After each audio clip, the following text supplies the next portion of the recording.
Hi and welcome to my booktube channel. My name is Clara and here is my first video that I will be talking about books.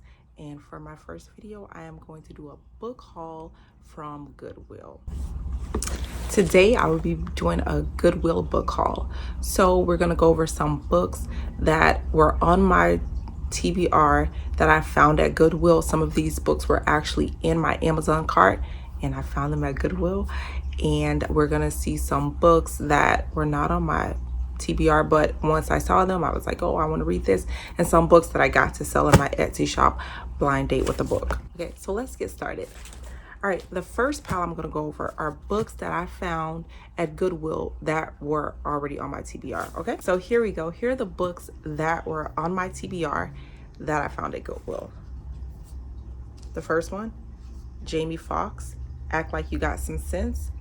And other things my daughters taught me, and I taught my daughters, and he scratched it out. This book was on my TBR, and okay, how about that? Okay, and I found it at Goodwill for $2. So at Goodwill, hardback books are $2, and then the paperback are $1. So this is one, Act Like You Got Some Sense by Jamie Foxx.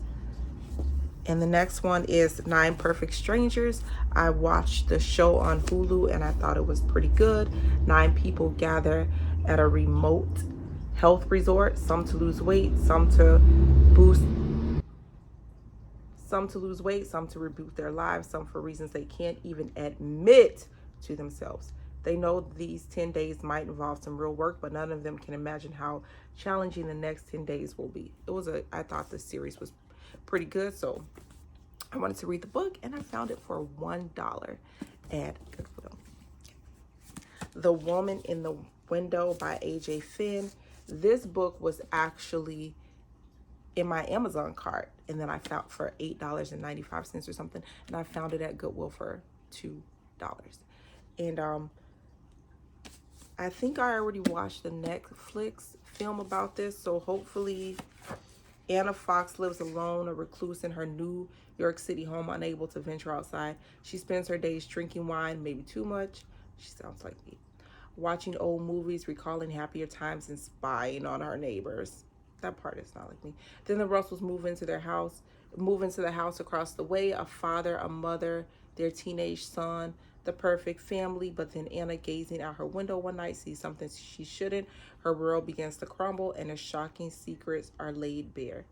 What is real? What is imagined? Who is in danger? Who is in control? So I think I already saw the movie, but the show, or it was a movie or a series, I don't remember, but I'm looking forward to reading the book. And this one, Bamboozled by Jesus. How God tricked me into the life of my dreams. And I did see this. It was a book that was talked about in a Facebook book group that I'm in. So I saw this book. It was highly rated, so I wanted to read this one. Okay, so those are the ones that were already on my to be read list that I found at Goodwill. And the Bamboozled book was $2. The only one that was $1 was this one because it's paperback. Okay, on to books that I found that I wasn't planning to read, but after I saw them, now I want to read them, okay? So let's start with this group. So I'm going to start with this one, The Farm, for $2. We got to open it. If you refuse to believe me, I will no longer consider you my son.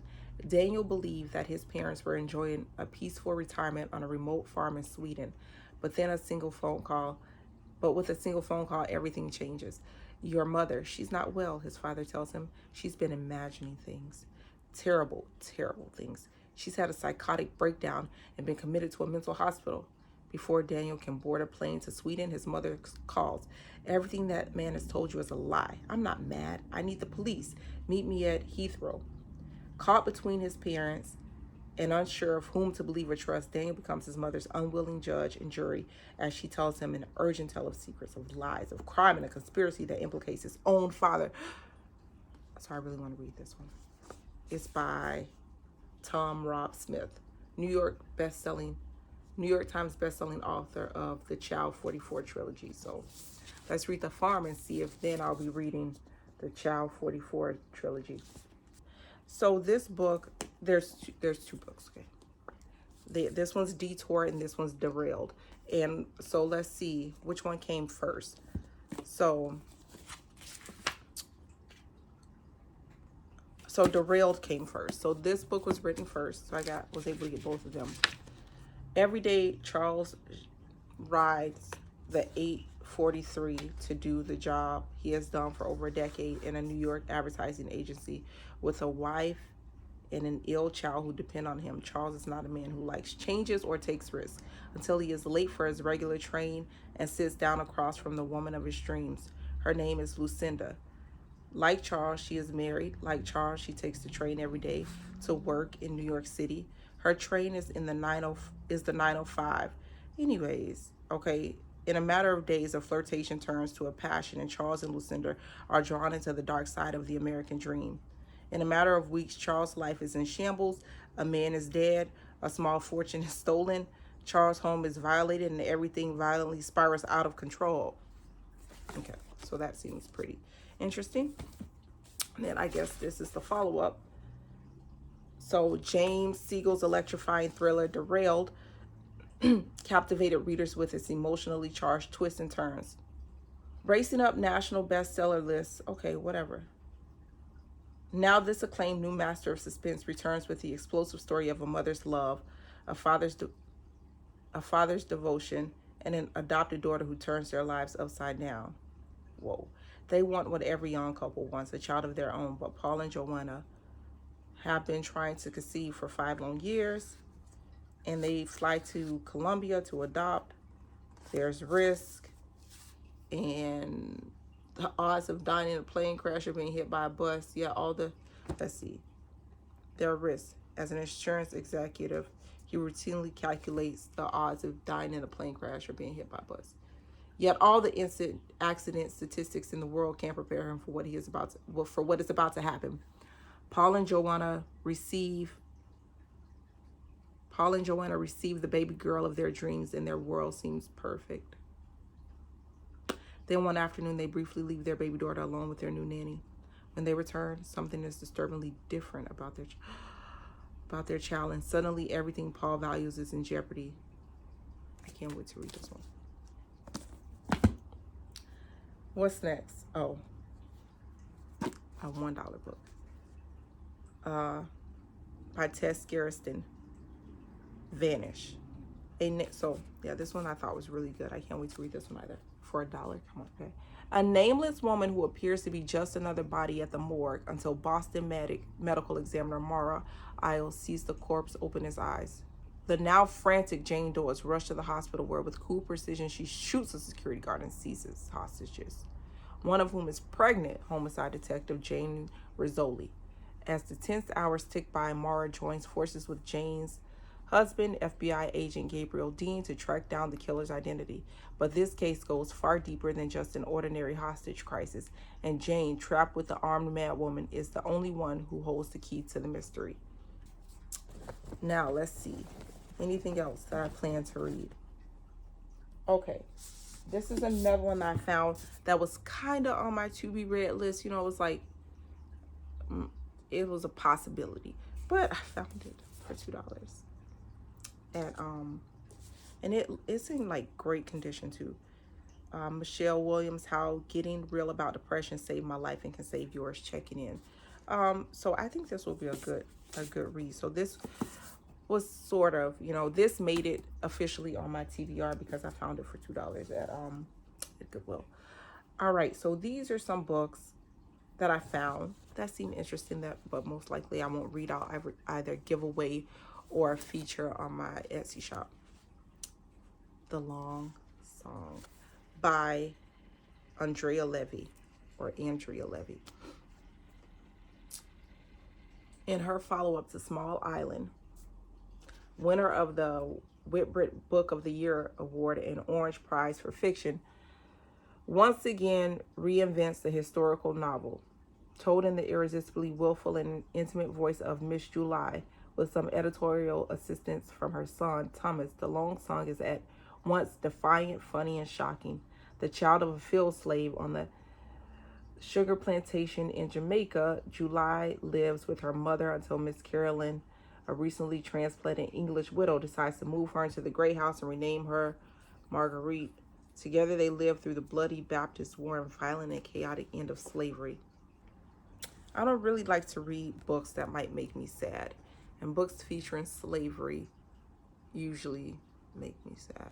I read one book, Yellow Crocus, and that was actually a really good book. I mean, I cried through the whole thing, but I'm happy I read that book. Other books I cried through, like The Darkest Child. You know, I wish I never read that. That book was just, it was just too sad. I may give this book a try. I don't know, but I really didn't have plans of reading this book because it might be too sad. It might, you know, a wind in the door. Now, this is part of a quintet. A Wrinkle in Time, A Swiftly Tilting Planet, Many Waters, and Acceptable Time. So maybe I'll try to collect all of them and gift them to a young reader. Just before Meg Murray's little brother Charles Wallace falls deathly ill, he sees dragons in the vegetable garden. The dragons turn out to be prognoskis. I don't know. So anyways, it's up to Meg and those things, along with Meg's friend Calvin, to save Charles Wallace's life. And I think that's the same thing that happened in A Wrinkle in Time. Charles Wallace got possessed by some type of thing. So I never read the book, but I saw the movie. And so look at this.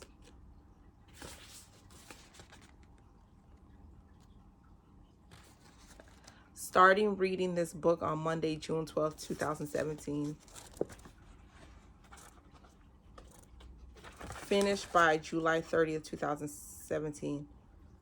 Love this book. I'll miss Progro though. Oh, that's so, yeah, that's why I like these books. That's cute. The Iron Trial, which I got this book because it seems, well, I don't know. Maybe that's a different book. Okay. This book down here made me think of like Percy Jackson, but it's not. The Iron Trial. Most kids would do anything to pass the Iron Trial. Not Callum Hunt.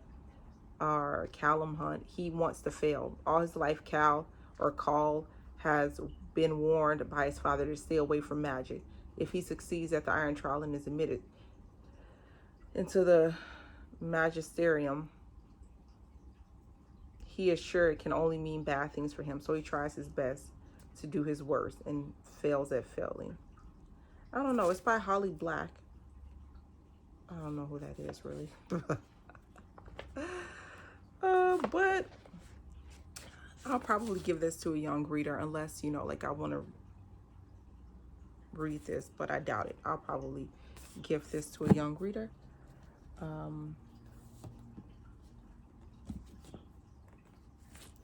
Frozen Charlotte. When her best friend dies under mysterious circumstances, Sophie sets off to stay with her cousins on the remote Isles of Skye. It's been years since she last saw them. Brooding Cameron with his scarred hand, Piper who seems too perfect, and peculiar little Lilius with her fear of bones. Still, Sophie never expected the strange new rules the family now lives by. Make no mention of Cameron's accident. Never leave the front gate unlocked. Above all, don't speak of the girl who's no longer there, the sister whose death might have been closer to Sophie's past and more sinister consequences for her future than she ever knew. A wondrously haunting and modern thriller, Frozen Charlotte drips with mystery and madness, secrets and survival, and chilling sense that the impossible might be all too real. Charlotte is cold. Okay.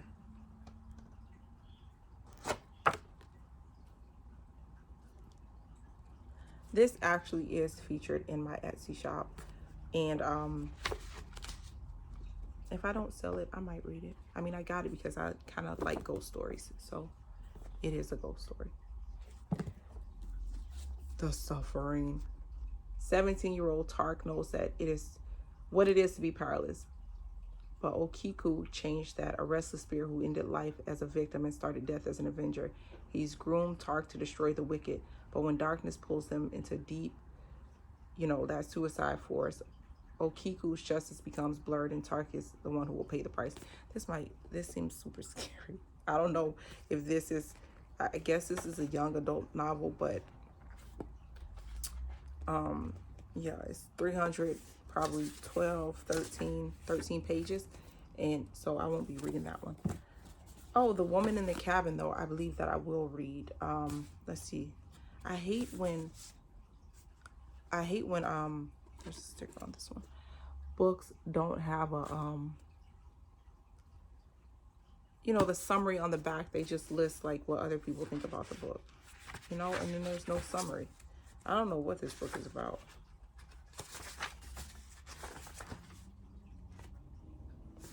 The Woman in the Cabin. Don't know. But maybe I'll read it. Maybe I'll give this to someone who wants to read it. Percy Jackson. I really like Greek mythology, as you can see right here. I have Circe. And that's like my favorite read of the whole year. All year, the Half-Bloods have been preparing for battle against the Titans. Knowing that the odds of victory are grim, Kronos' army is stronger than ever, and with every god and half-blood he recruits, the evil Titan's power only grows. While the Olympians struggle to contain the rampaging monster Typhon, Kronos begins his advance on New York City, where Mount Olympus stands virtually unguarded. Now it's up to Percy Jackson and an army of young demigods to stop the Lord of Time. So this is like this is the final book. So I would have to collect the whole series and possibly read it, and then gift it. I like to, if I'm gonna gift maybe a series like this, I usually like to read it first so I can know like who to give it to. And this book was, I'm not gonna read, but The Tiger at Midnight. I bought it because it was part of a series, and I sold the first book on Etsy, The Archer at Dawn. So A Tiger at Midnight, I think, was the first book. So, and the books were in pretty good condition, and they look, well, they're over 400 pages. But I mean, I don't even know what this book is about, but we'll see. In this book, I got the Little Black Book of Style. It's because I just thought it was cute. Okay, and it has like some cute little graphics in it, pictures, and so that's why I got this one. Hang 1,000 Trees with Ribbons, the story of Phyllis Wheatley, kidnapped from her home and sold as a slave in 1761. Phyllis Wheatley, as she comes to be known, is purchased by a wealthy merchant family in Boston. Young Nathaniel Wheatley, 10 years her senior, takes Phyllis under his wings and educates her, and Phyllis secretly adores him. Phyllis's eager mind and her desire to please Nathaniel lead her on an unusual path for a young woman, much less a young Negro woman. When the Wheatleys discover her talent for writing, the family coaxes her to perform for influential guests. The first step in her efforts to have Phyllis's poetry published. Unsuccessful in finding an American publisher bold enough to publish a Negro woman's poetry, they sail to England in 1973, where Phyllis becomes the toast of London. But Phyllis soon discovers that fame has its price. Her stability and way of life are threatened as she struggles to find out who she is and where she fits in a white man's world.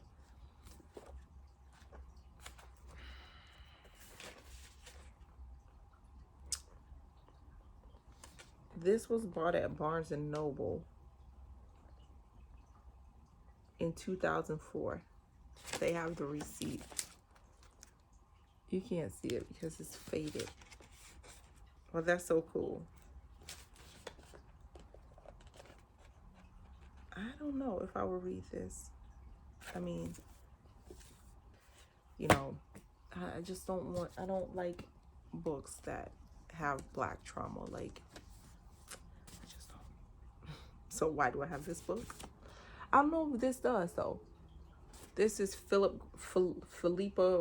Gregory, best-selling author of The Other Boleyn Girl.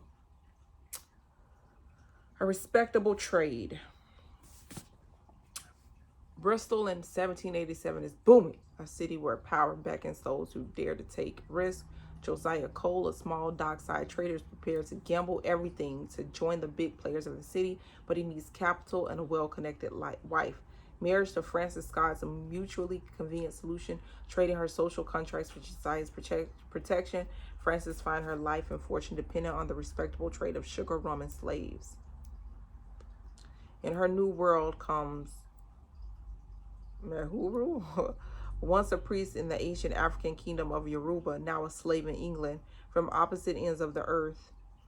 Despite the differences in status, Mehuru and Frances, or Mehuru and Frances, confront each other in their need for love and liberty. Raybearer. Fresh and utterly transportive, it's a fantastical fight for freedom, family, and justice at all costs.